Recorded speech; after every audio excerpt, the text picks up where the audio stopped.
Welcome back to Constantly Curious. Today we're exploring one of the most famous books ever produced in the English language, the King James Bible. It's a text that has shaped English prose, inspired revolutions, and defined religious life for centuries. But its creation wasn't just a matter of piety or poetry. It was a story of politics, power, and the problem of what the Bible actually said, a question that, in the early 17th century, was far from settled. So, how did we get the King James Bible? To understand the King James Bible, we have to go back long before 1611, before King James himself even sat on the throne.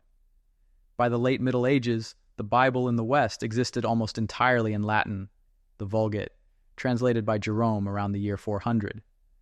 For 1,000 years, that was the Bible for Western Christianity, but Latin was the language of the clergy, not the people.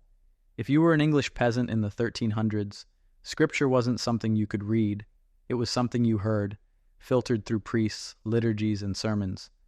That began to change with a revolutionary figure named John Wycliffe. In the late 14th century, Wycliffe and his followers produced the first complete translation of the Bible into English.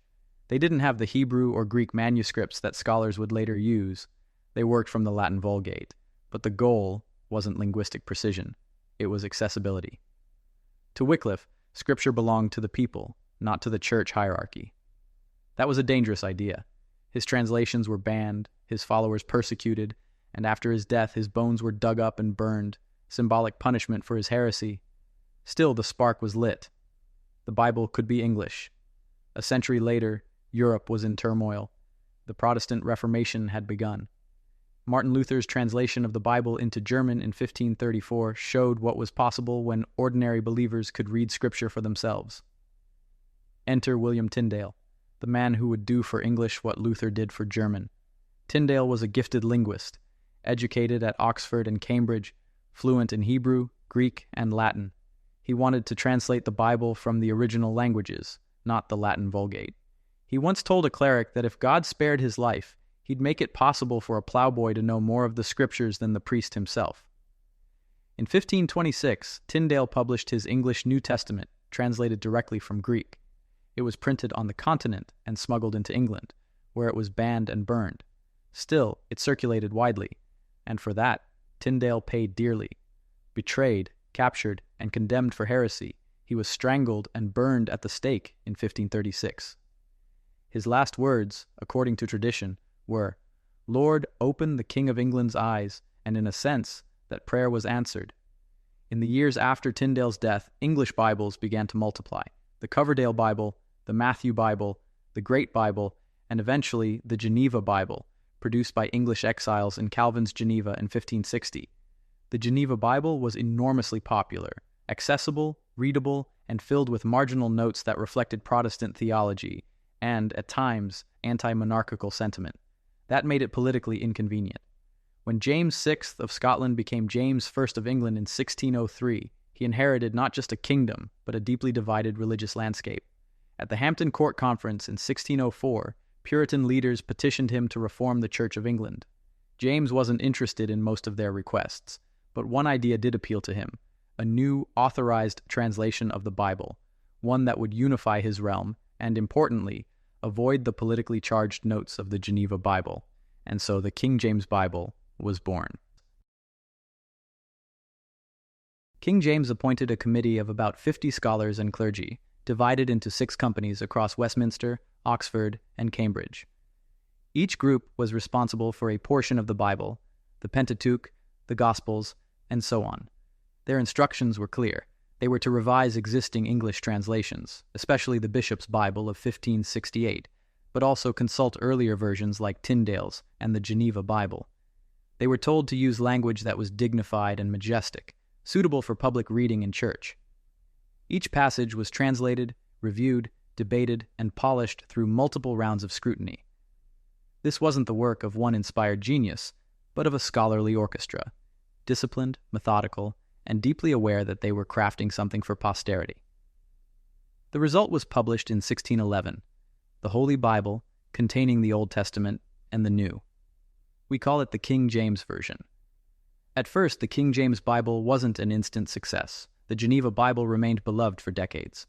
But over time, the King James Bible's literary quality, its rhythm, balance, and musical phrasing, began to stand out.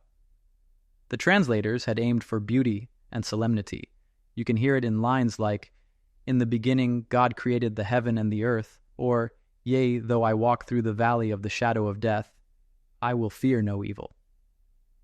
These weren't just translations, they were acts of literary art. Ironically, much of that art came from William Tyndale. Scholars estimate that around 80% of his wording was preserved in the King James New Testament. So when people praise the KJV's style, they're often hearing Tyndale's voice echoing through it. Over the centuries, the King James Bible didn't just shape religion, it shaped language itself. Its phrases became idioms, the powers that be, the writing on the wall, a thorn in the flesh, and dozens more. Writers from Milton to Lincoln to Martin Luther King Jr. drew from its rhythm and imagery. The KJV became not only the English Bible, but the English voice.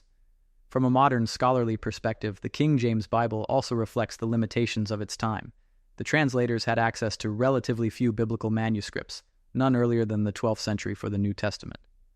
They relied heavily on the Textus Receptus, a Greek text compiled by Erasmus in the early 1500s, itself based on a handful of late manuscripts. Since then, thousands of earlier and more diverse manuscripts have been discovered, including papyri from the 2nd and 3rd centuries. These discoveries have revealed variations that help scholars reconstruct what the earliest texts likely said. That's why most modern Bibles, like the New Revised Standard Version or the New International Version, differ in small but important ways from the KJV. Still, what the King James translators accomplished with limited resources remains astonishing. They captured the spirit of the original languages and gave Scripture a literary form worthy of its cultural weight.